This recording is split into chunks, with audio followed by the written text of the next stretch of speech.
अस्सलाम वालेकुम। मेरा नाम मुख्तार अहमद है कि मैं हार्ट का मरीज सीगा। मेरे दिल के दो बल बंद सीगे।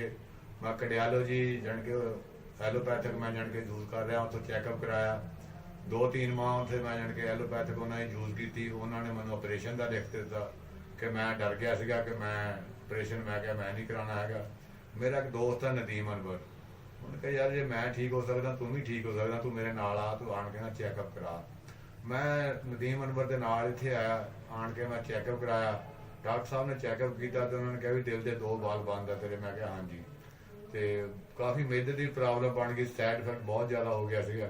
डॉक्टर साहब ने फिर अपने तरीकाकार दे नाल अपने हिसाब के नाल जान के उन्होंने मैनू यह दो चीज़ां दित्तियां, एक है डब्बी ते एक है डब्बा ये पाउडर आ।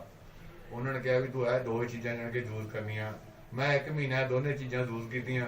1 महीने तो बाद डॉक्टर साहब ने मेरी जी दवाई सी चेंज कर दी प्रोडक्ट। चेंज करने तो बाद उन्होंने यह चीज़ बंद कर दी, वो नाल मैनू यह छोटी डब्बी वाली जान के कैप्सूल देते।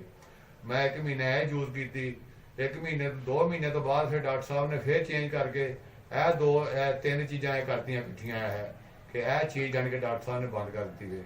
ये तीनों प्रोडक्ट मैं जान के यूज करता रहा तो मैं तकरीबन 6 महीने जान के प्रोडक्ट यूज की है। तो इंशाअल्लाह अल्लाह के हुक्म के नाल मैं हर चीज़ जान के ना मैं जान के फिट हाँ हूँ कि BCM की थेरेपी नाल चलती रही है 6 महीने। ये तकरीबन 5-5 मिनट की जान के पहले 2-2 मिनट की सी, फिर 5-5 मिनट की जान के भी इन्होंने BCM की थेरेपी दी। 6 महीनों बाद मैं इन्होंने इस तरह क्लीयर करता कि जिस तरह मेरे एक जवानी दोबारा जान के ना आ गई है कि मैं इन्हों का जान के बहुत ज़्यादा शुक्रगुजार हाँ कि इन्होंने मैं इस तरह करता कि जिस तरह मैं कभी बीमार ही नहीं होया। बाकी अल्लाह पाक की रहमत आ, हुण जान के मैं हर चीज़ ठीक है मेरी, ना मेरे दर्द हो रहा वा ना मैनू कोई प्रॉब्लम हो रही है। जो दिल करता मैं खाना कि इन्होंने डॉक्टर एलोपैथिक MBBS कार्डियोलॉजी वाले डॉक्टर ने सारा कुछ मेरा बंद करता सीगा, तू आ नहीं खा सकता जे नहीं खा सकता। हुण मैं सारा कुछ खा रहा वा इंशाअल्लाह। अल्लाह पाक की रहमत होगी बहुत ज़्यादा कि मैं BCM की थेरेपी जान के मैं हजे भी नहीं छोड़ रहा कि जान के भी इन्हें मैं जान के बहुत जान के ना मेरे जिसम को एक्टिव करता हुआ BCM थेरेपी ने।